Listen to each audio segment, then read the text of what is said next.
This video was kindly sponsored by the Nick Mon Foundation. Situated on the edge of Lake Geneva lies Olympic House, the headquarters for the International Olympic Committee, and can be considered the most sustainable building in the world.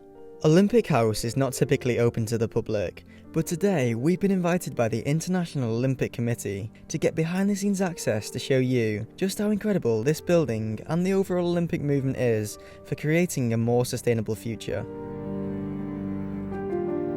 Officially opened by the International Olympic Committee, or IOC, in Lausanne, Switzerland in June of 2019, Olympic House aims to pave the way for large organisations to make a positive difference in the world, while also reflecting the IOC's mission to make the world a better place through sport. Olympic House brings together the IOC's over 500 employees that were formerly spread out across Lausanne in 4 different locations. The Olympic Games is an event that brings together people, languages, cultures, and incredible skills from all over the world. They were of course started in ancient Greece, but the modern Olympic Games as we know them today were not revived until 1894 by Pierre de Coubertin in Paris, with its first official headquarters established in peaceful Lausanne amid war-torn Europe in 1915.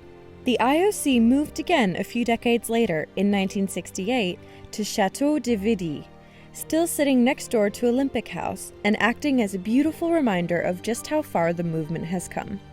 As the IOC team outgrew Château de Vidi, a new headquarters was built and opened in 1986. This served as the Olympic headquarters for several decades, until construction began on the current Olympic House in May of 2016. To ensure that the construction of the new HQ created as little waste as possible though, over 95% of the former headquarters was recycled, with some of that being repurposed in today's Olympic House. Concrete, for example, was crushed on site and was reused in the foundations of the new building.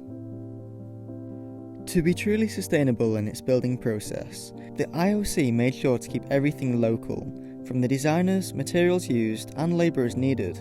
This reduced carbon emissions and also contributed to the local economy and community. The 5-story building, designed by Lausanne-based Itten Brechbühl in collaboration with Copenhagen-based 3XN Architects, is surrounded by angled glass to represent an athlete's dynamic energy and is covered with over 2,500 square meters of greenery. This is so that the building, despite being modern, blends in with the natural setting of the Louis Bourget public park in which it resides, as well as lets in as much natural light as possible. Olympic House has over 1,000 square metres of solar panels on its roof, in the shape of a dove, to generate much of the energy the building requires. The building has no air conditioning, however it doesn't need it, as water from Lake Geneva is pumped into Olympic House to cool and heat it.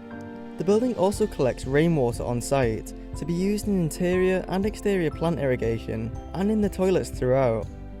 The building holds LEED Platinum certification, as well as other awards which certify this building as being one of the most sustainable in the world.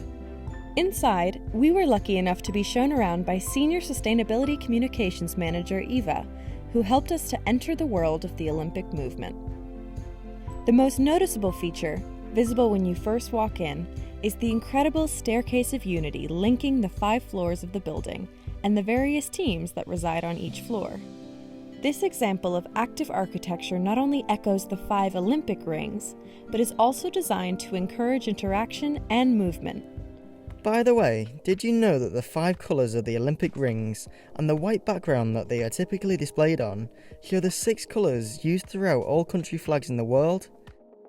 The building's cafeteria offers meals made in-house by talented chefs from around the area.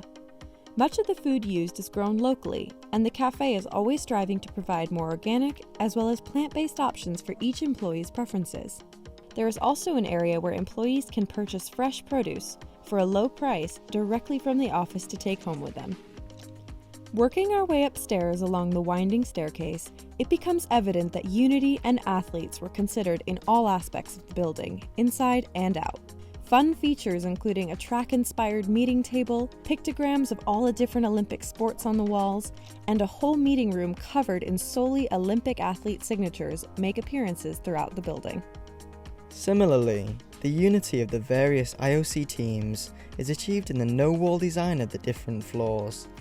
Offices and meeting rooms are surrounded instead by glass walls, with individual phone boxes and corridors for employees to make private phone calls.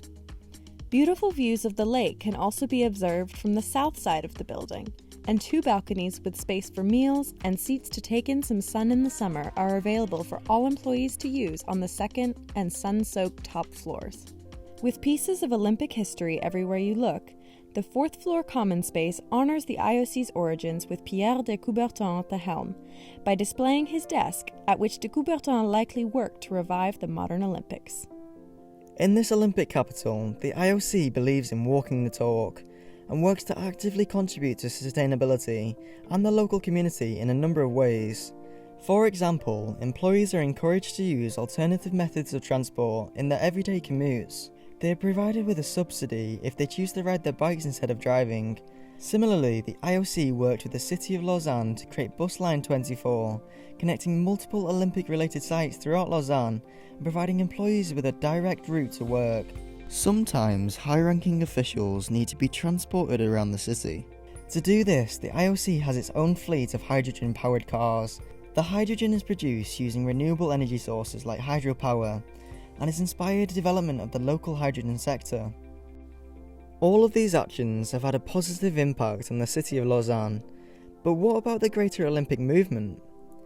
Did you know that the gold, silver and bronze medals presented to the Olympic athletes during the 2020 Tokyo Games were made entirely out of recycled electronics? Or that the Olympic podiums were made from plastics collected from the public? The IOC works with international federations and national Olympic committees to provide support and guidance on how to integrate sustainability topics into the organizing of future Olympic Games.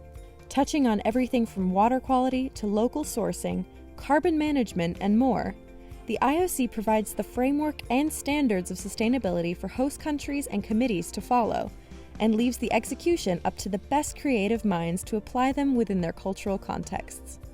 The Paris Games in 2024 are also using the stadiums and arenas that the city already has, instead of building new ones. Of the 36 venues required for the Games, only 2 are being constructed, one of which is the Aquatic Center in Saint-Denis, which will be repurposed as a community aquatic center after the Games are finished. So we just finished up at Olympic House, and I have to say that we've both been just absolutely blown away by what we've seen. The inside of the building, the outside of the building, the work culture that's created there. They made sure that sustainability plays a huge part in literally every aspect. I have to say my favourite part was the staircase because it looked like it was floating inside of the building, and the fact that they took the 5 Olympic rings and turned that into a design was just fascinating. One of my favorite things is that the IOC actually worked with the city of Lausanne to create a bus route so that this encourages employees to not drive to work as much, maybe use public transportation or even cycle, and all of the incentives that are in place too to make sure that the employees live actually sustainable lives outside of the office as well. Something else that really impressed me was the fact that the building was being powered by renewable energy. So from the solar panels on the roof to the water from the nearby Lake Geneva was helping cool the building. Like, how cool is that? Big thank you to Eva and her team for allowing us in and for taking time out of their days to give us a tour of absolutely everything. If you ever make it to Switzerland and Lausanne specifically, we highly recommend that you go check out Olympic House. Of course, you won't be allowed inside without prior invitation, but just walking around the park outside and seeing it from the outside really is just incredible. If you enjoyed this video, make sure you hit the like button down below. It really helps us out. And don't forget to subscribe to the Going Green channel. Thank you so much for watching, and we'll see you in the next one.